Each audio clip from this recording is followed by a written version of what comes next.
Hello children, welcome to the class. In this video, we are going to learn about circles. Do you know what is a circle? A circle is a 2D shape with curvilinear boundaries. And how we will form a circle? By joining the points on a Cartesian plane. Consider that this whiteboard is a Cartesian plane. Here I am grouping particular points. How I can group or select those points? All those points are equidistant from a fixed point. What is this fixed point is called as? This is your center.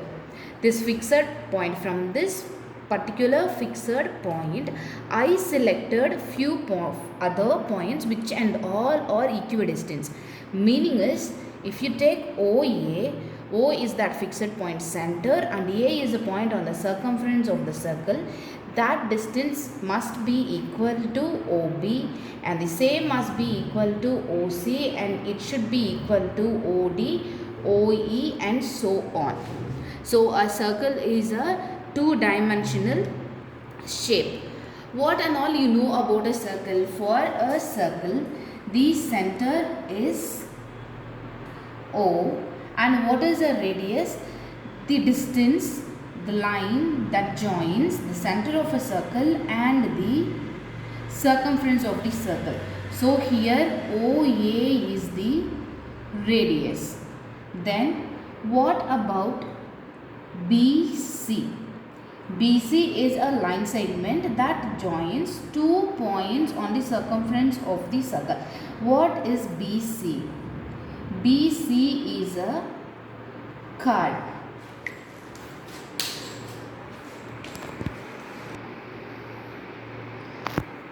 Then what about CD? CD is the diameter.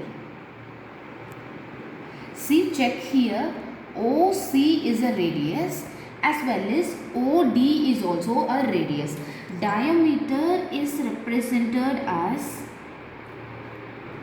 D and the relation between diameter and radius is diameter is sum of two radius.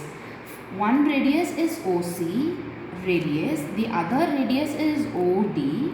These two radius, if you add, the sum of these two radius is equal to diameter D. So radius, chord and diameter. What else you have learned? Arc. Here AB is an arc. If this arc is joined with radius, mark center and radius OA, OB. AB is the arc of this particular circle and if this arc is joined with radius OA and OB, this portion formed by this arc and radius is called as a sector. A radius with an arc divides a circle into two parts as sectors. The smallest portion is the minor sector and the major portion here is the major sector. And then for a circle, if you draw an arc for a circle, if you draw an arc, let it be AB itself. And if these arcs are joined to a chord, AB is a chord, right? The line segment which joins two points on the circumference of the circle is chord, right? Here AB is the chord. For a circle, if a portion is divided by a chord and an arc, that particular portion formed is segment. The smaller portion is the minor segment and the major portion is the bigger remaining portion is the major segment. Which is the longest chord of a circle, children? Can you guess it? Chord is a line segment that joins 2 points on the circumference of a circle, that connects any 2 points on the circumference of the circle. Can you tell me how many chords we can draw for a circle? We can draw n number of chords. How many radius we can draw for a circle? We can draw n number of radius. Now tell me which is the longest chord of a circle? The diameter is the longest chord of a circle. And we learned one more theorem also in grade 9. What is that?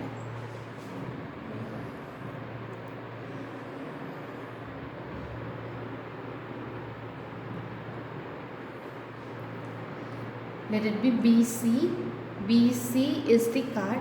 If you draw a line from the center of a circle to the chord, to intersect the chord at 90 degree, then this line segment OM bisects the chord. What is this theorem? For a chord, if you draw a line from the center of the circle to intersect the chord perpendicularly, what is perpendicular? It should make 90 degree angle.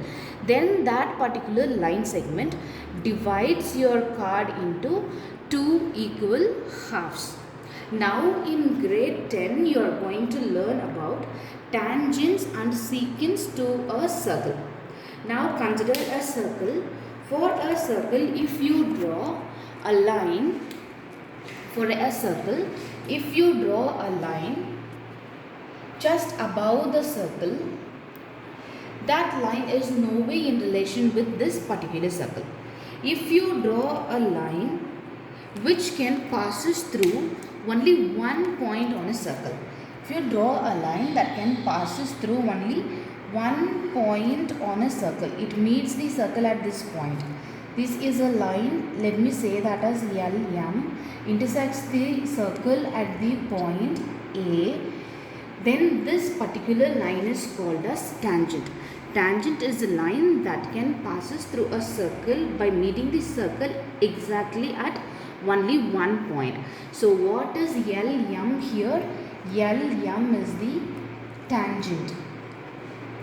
If you draw a line which passes through 2 points on the circumference of the circle, when we draw a line which can passes through 2 points on the circumference of the circle, let me say that this is P and Q and the line XY. Now this line XY is called the secant of the circle. The line XY is the secant of the circle and the line LM is the tangent of the circle. Tangent passes through only one point on the circumference of the circle and secant passes through 2 points on the circumference of the circle.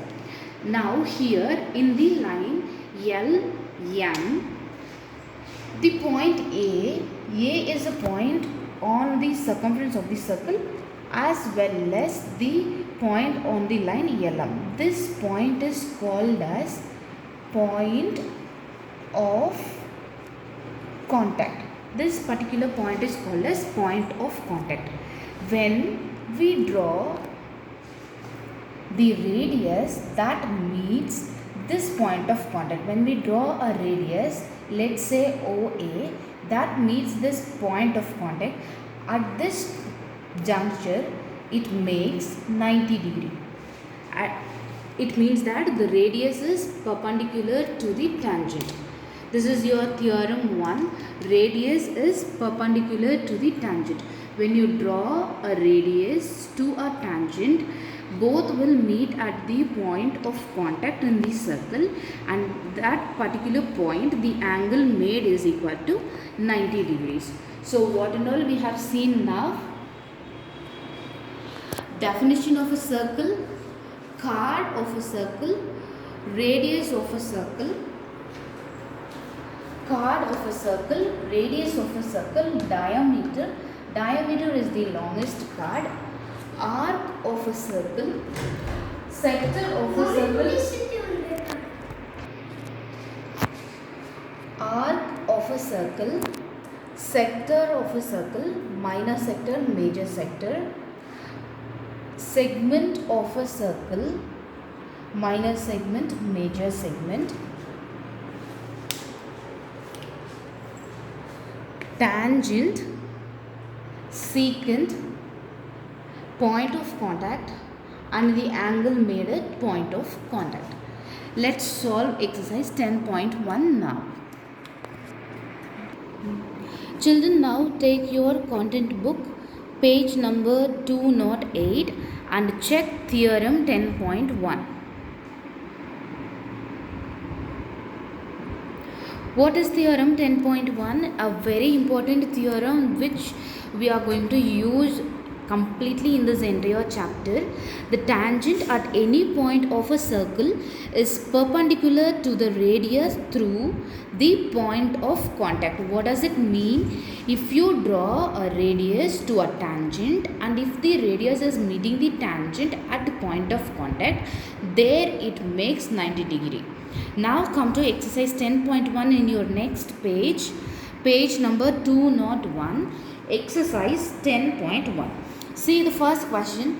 How many tangents can a circle have? What is a tangent? A line which passes through any point on the circumference of the circle.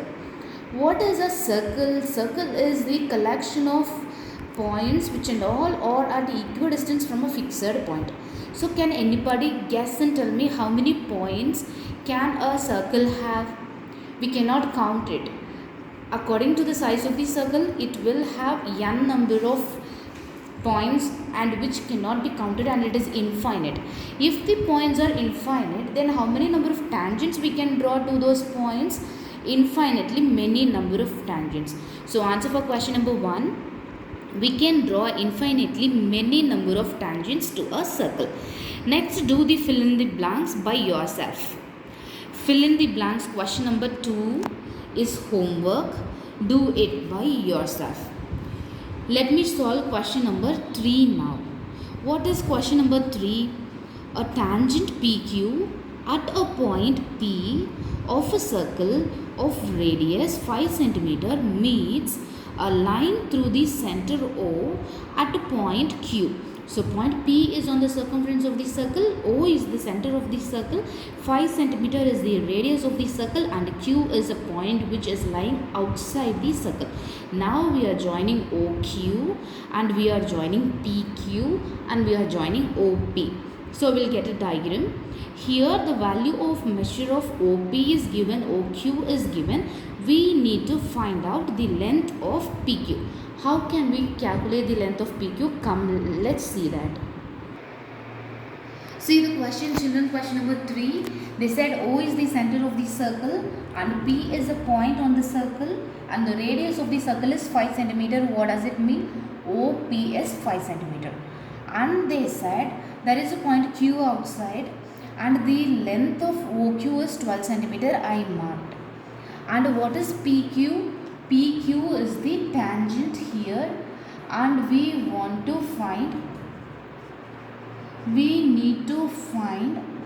the measure of PQ. We need to find the measure of PQ. What is this point? P is called as, P is the point of contact. What is point of contact? The meeting point of the tangent and the circle and the radius. The circumference of the circle, where a point on the circumference of the circle where the radius and the tangent is meeting. What is the tangent here? PQ. What is the radius here? OP. And by theorem 10.1, what do you know by theorem 10.1? What did theorem 10.1 states for you? Theorem 10.1 states that angle OPQ is equal to 90 degree. What is that? The radius to a tangent at a point of contact is perpendicular. So here the angle made is 90 degree. Now tell me, from this circle with connections to the radius, the tangent and the center to the point outside the tangent, what we get? That implies OPQ is a what? Right angle triangle. Now we connected the radius, the tangent and the point outside the circle, and we got a right angle the triangle. OPQ is 90 degree. That means P is 90 degree. Now two sides of the triangle is given and one side they are asking us to find out. So what we will do, by Pythagoras theorem. We know what is Pythagoras theorem. What is the definition for Pythagoras theorem? The square of the hypotenuse is equal to, here what is the hypotenuse children? OQ is the hypotenuse. The side opposite to 90 degree. Side opposite to 90 degree is hypotenuse. One side we can take as base and the other side we can take as height. So the definition of Pythagoras theorem is hypotenuse square is equal to sum of the squares of base, which is OP square, and the height, that is PQ square. What is the OQ square? The value was given in the sum itself, that is 12 square. What is OP square? That is the radius 5 square. What is PQ square? That is what we want to find out. So let it be PQ square itself, that is the length of the tangent. Now 12 square is 144 equal to 5 square is 25 plus the length of the tangent square. Bring 25 to the other side of your equation. 144 minus 25 equal to PQ square. Now here the difference is 119 equal to PQ square. What is PQ? The length of the tangent which we want to find in this question. So what is the value of PQ? We are getting, take square root on both the sides. Taking square root on both the sides, what will happen? Square and square root will get cancelled here for PQ. And what is the value of PQ? We are getting under root 119 centimeter is the length of the tangent. We got the length of the tangent. The length of the tangent PQ is equal to under root 119 centimeter. So which option is correct here in your content book? Option D is the correct option. The length of the tangent PQ is equal to under root 119 centimeter. Children, what did we do here? With the help of the question, we have constructed a circle, radius, and then we have drawn tangent for it. We joined the circle and radius at point of contact and the center and the outside point, and we took a right angle triangle. How we can say this as right angle triangle? By theorem 10.1, the point of contact always makes 90 degree, and by Pythagoras theorem, since we know measures of two sides, we calculated the third side. Children, now see question number 4 in exercise 10.1. You need to draw a circle. Do draw a circle whenever you are doing it. Use your compass and then do. Then draw a line above the circle. After that, draw two more parallel lines to the line which you have drawn above the circle in such a way that one of your parallel line must be a tangent and the other parallel line must be a secant. Did you understand what is question number 4? Draw a circle of any radius of your choice. Then draw a line above the circle or below the circle. And for that particular line, draw two more parallel lines in such a way that one parallel line must be a tangent and the other parallel line must be a secant. So question number 4 is your homework. Question number 2 is your homework. Question number 2, you can do it in the content book itself, need not to do it in your classwork notebook. And you can write answer for question number 1 also in your content book. For today's homework, you just see the Google Classroom and check the PDF to find out what are the homeworks for today. Question number 2, completely read, you can understand. Question number 2 is based on the introduction of this chapter circles. Do write all the answers for these questions in your content book itself. That's all for today's class, children. Thank you. Catch you in the next video with exercise 10.2.